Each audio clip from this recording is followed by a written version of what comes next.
Well, Sri Lanka registered the first victory of the ICC Women's World Cup early on Friday, beating host South Africa by 3 runs in the Group A fixture.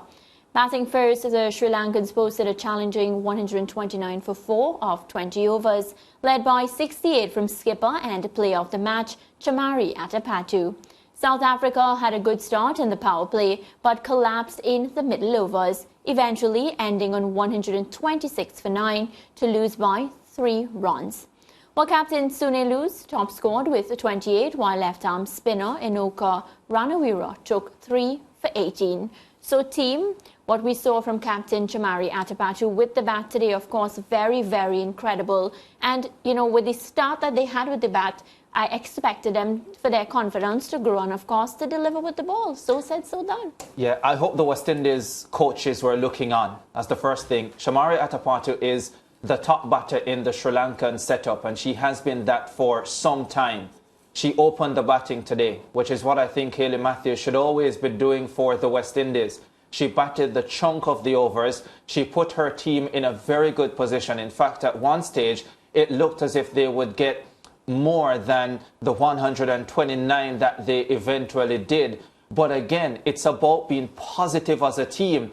It's about taking the attack to your opponent. And that is what Atapattu did, not just shouldering the responsibility of leading her team from the opening position, but embracing that as well, not being afraid to take it on. And it's a similar thing I want to see from Hayley Matthews when the West Indies suit up against England and when they play the remainder of the matches in the Women's T20 World Cup. Definitely, and Lance, South Africa would be a bit disappointing with this opening result, especially because, the home crowd, they were there in full support. You couldn't miss them in the stands. Yeah, hugely disappointing for the home team. And I want to, on the other hand, put some credit on the Sri Lankans for the way they held their nerve.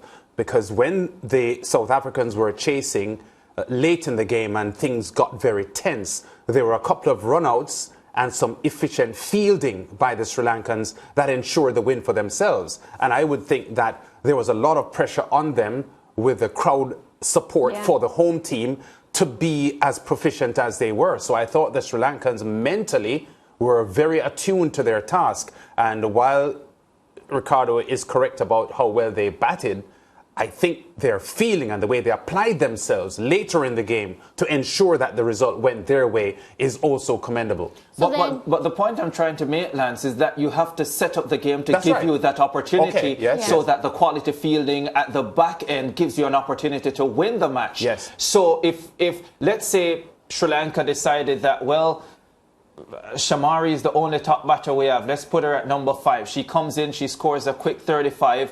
129 becomes 105, then you're looking at a completely different match. True.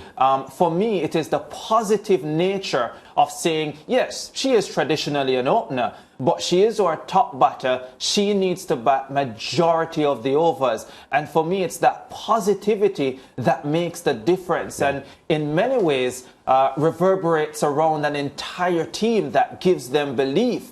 And when you can put runs on the board and put pressure on your opponent, there is always that possibility that they will falter. And we saw that from South Africa, because South Africa has been an improving women's team and would have come into this match, especially because they're at home, as the massive favourites. And you would have expected them to win this one. So for me, it's the positivity that makes the difference. All right. So remember, in the warm-up match, West Indies defeated Sri Lanka. Oh dear. So does this, give us any sort of glimmer of hope? The Windies women, of course, the bowlers were very, very dominant against this Sri Lanka team. Talk to me.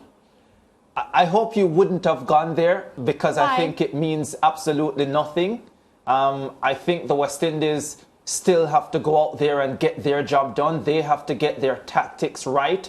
And I think, one, it starts with Hayley Matthews being at the top of the batting order and not just being there, but she needs to produce there. Whether or not Stephanie Taylor comes into the team, we'll have to wait and see. But even if she does, we have to consider how much can we really expect of her.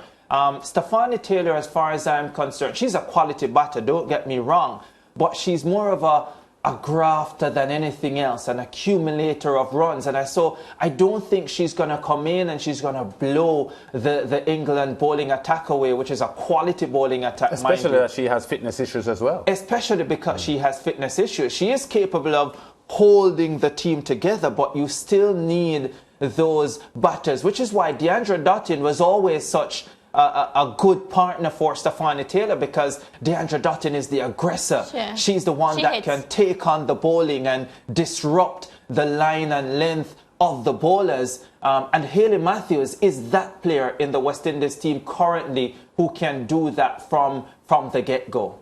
Yeah, well, what's for sure is tomorrow, West Indies will be up against England. It's 8 o'clock in Jamaica, 9 in the rest of the Caribbean. We're going to be, of course, waiting with bated breath to see if Stefani Taylor is named in the 11. So let's see. I think she will. The fact that she is there in the squad, I suspect that they would want to start the tournament as positive as they can. And because England are one of the strongest teams in the world, I suspect that even if she's not 100% fit, which obviously she isn't, I think the coaching staff will go with Stefani for game one. Do you feel confident? Yeah, I think she definitely will. As Lance said, the fact that she's there. Something else that we have to think about on Sunday is going to be the WPL launch. That's the Women's Premier League, the equivalent of the IPL for the men.